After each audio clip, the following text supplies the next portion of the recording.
Tu prends une décision. Tu te dis que cette fois, c'est la bonne. Cette fois, tu ne vas pas lâcher. Tu vas changer. Tu en as marre de tourner en rond. Et au début, ça commence bien. Tout va pour le mieux. Mais ça ne tient pas. Petit à petit, tu perds l'élan. Tu procrastines. Tu doutes. Et tu retournes au point de départ. Parfois même sans t'en rendre compte. Alors tu cherches des raisons, parfois extérieures, parfois propres à toi-même. Par exemple, tu crois que tu n'as pas assez de volonté. Tu te dis que tu as un problème, que tu n'es pas assez motivé, que tu n'es pas assez fort ou que tu n'es pas assez forte. Bref, tout plein de trucs que tu te dis à toi-même pour expliquer ce qui vient de se passer.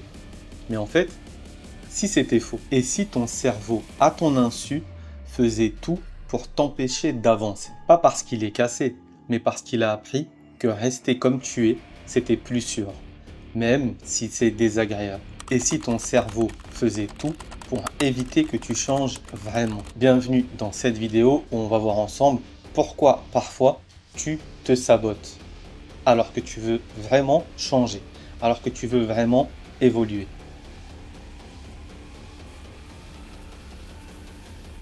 Tu crois que ton cerveau veut ton bonheur, mais en réalité, il s'en fout de tout ça.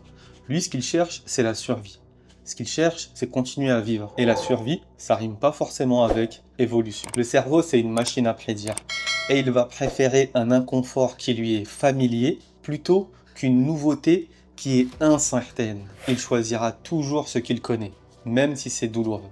Plutôt que choisir quelque chose qui est nouveau, même si ça peut te libérer, même si ça peut te faire avancer, si ça peut t'aider à évoluer. Alors pourquoi? Parce que ce que tu connais, il peut le gérer. Ce que tu connais pas, c'est un risque pour lui. Et le risque, ça peut être une menace pour ton cerveau. Et c'est là que tout se joue. Tu veux changer, ton cerveau va activer très souvent 3 forces qui t'empêchent de changer, sans que tu t'en rendes compte. La première, c'est la peur. C'est ton amygdale qui va te signaler « Attention, on ne connaît pas ça ». La deuxième, c'est l'habitude. Tes circuits neuronaux te disent « En fait, on a toujours fait comme ça ». La troisième, c'est l'économie d'énergie. Parce que oui, ton cerveau, c'est un flemmard. Le cerveau de tout le monde, en fait. On est, de par nature, flemmard. Et très souvent, ton cerveau va dire « il n'y a pas besoin d'efforts inutiles. Restons là où on est. Restons là où c'est stable ». C'est pour ça que parfois tu peux croire que tu bloques parce que tu n'as pas le courage. Mais souvent en fait ce qui se passe c'est que tu bloques parce que ton cerveau, tes mécanismes inconscients ont déjà pris la décision à ta place. Et tant que tu ne vois pas ça, tu vas continuer à te battre contre toi-même au lieu de comprendre ce qui te retient réellement. Et si ce que tu appelles procrastination, c'était juste un mécanisme de survie.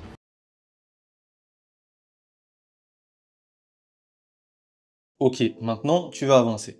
Tu crois que tu fais tout pour ça, mais en fait tu tournes en rond. Et si ce n'était pas un manque de discipline, mais plutôt 3 pièges invisibles qui sont intégrés dans ton système inconscient.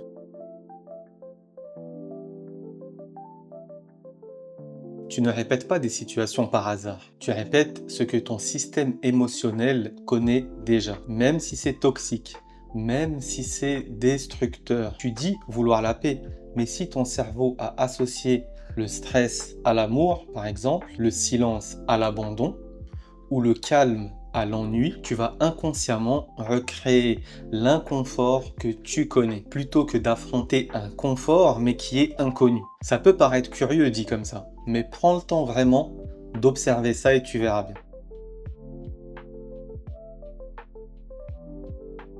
En quelque sorte, ton cerveau ne voit pas le présent tel qu'il est. Il le filtre à travers ton passé. Tu crois observer la plupart du temps. Mais en fait, ce qui se passe, c'est que tu reconnais un ton de voix, une ambiance, un regard, et tu réagis non pas à ce qui est là à ce moment-là, mais à ce que ça te rappelle dans ton passé. C'est comme si ton cerveau te disait « ça on connaît, voilà comment on a appris à survivre à ça ». Et c'est là où le script inconscient se lance. C'est là où la programmation interne se lance automatiquement.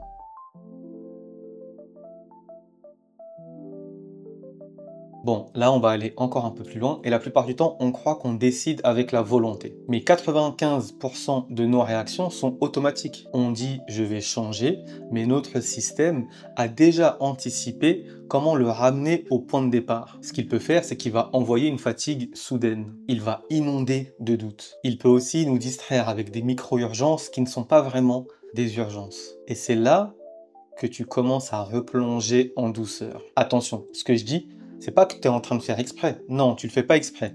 Mais tu le fais quand même. Parce que c'est pas toi qui commandes vraiment. C'est tes processus inconscients, ton conditionnement, ton passé, les câblages qui se sont créés, les schémas inconscients.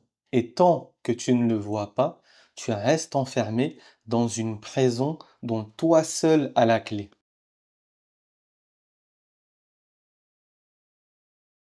Tu n'as pas besoin de te battre contre toi-même. Tu n'as pas besoin de forcer. Le vrai changement ne vient pas d'une guerre intérieure. Il vient d'une rééducation de ton système nerveux.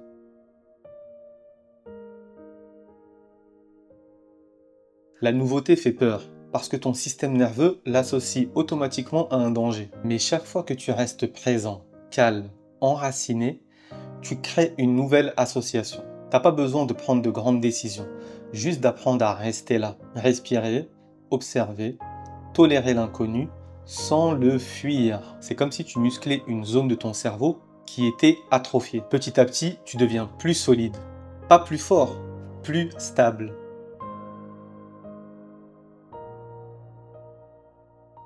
Tu veux comprendre la plupart du temps. Mais ce qui guérit vraiment, c'est de ressentir autre chose que ce que tu attendais. Attends, je m'explique. Par exemple, tu t'attendais à être rejeté et en fait, il y a quelqu'un qui t'écoute vraiment. Tu pensais que si tu posais une limite, on t'abandonnerait. Et en fait, on reste, on l'accepte. C'est ces moments-là qui recablent ton système inconscient, qui prouvent à ton cerveau que le monde a changé et que tu peux changer avec lui.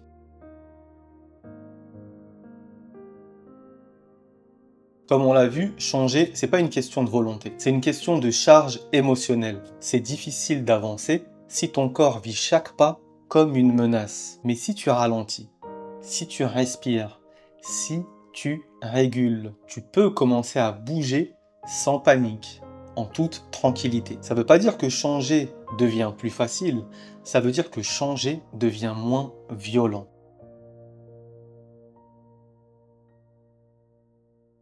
Et surtout, arrête de te voir comme quelqu'un qui essaie. Commence à te voir comme quelqu'un qui évolue. Tu ne corriges pas un défaut. Tu évolues, pas par pression, par cohérence. Tu évolues. En fait, tu ne changes pas pour devenir quelqu'un d'autre. Tu changes pour devenir qui tu es vraiment, sans les filtres de la peur. Une dernière chose que je voulais te dire, c'est que tu n'es pas cassé. Tu n'es pas faible. Tu as juste été programmé. Programmé pour survivre. Programmé pour répéter. Programmé pour éviter la douleur. Même au prix du bonheur. Mais tu peux reconfigurer ce programme. Pas en te battant contre lui, mais en apprenant à l'écouter différemment. Je me souviens, il y avait cet homme qui voulait arrêter de fumer depuis 8 ans. À chaque tentative, il échouait. Jusqu'au jour où il a arrêté de se demander comment tenir. Mais où il a commencé à se demander qu'est-ce que mon corps cherche à calmer quand je fume. Et là, il a arrêté de forcer. Il a regardé, il a accueilli et naturellement, il a commencé à changer. Pas comme quand on arrête un poison, mais c'est comme quand on arrête de se fuir. Et puis aussi, il y avait cette femme. Elle enchaînait les relations toxiques. Elle avait toujours les mêmes scénarios. Elle tombait amoureuse. Vite. Trop vite. Puis elle finissait vidée, confuse, abandonnée. En tout cas, c'est l'impression qu'elle avait. Et un jour, elle a compris. En fait, elle ne cherchait pas l'amour. Elle cherchait à réparer une blessure ancienne. Elle voulait prouver qu'elle était enfin suffisante. Elle voulait être vue sans avoir à mendier. Et quand elle a compris ça, elle a arrêté de courir. Elle a appris à rester seule, à ressentir ce vide sans chercher à le fuir. Et elle s'est rencontrée enfin.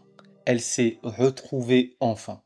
Ou peut-être même qu'elle s'est enfin découverte. Depuis, elle a une relation et elle n'aime plus pour combler.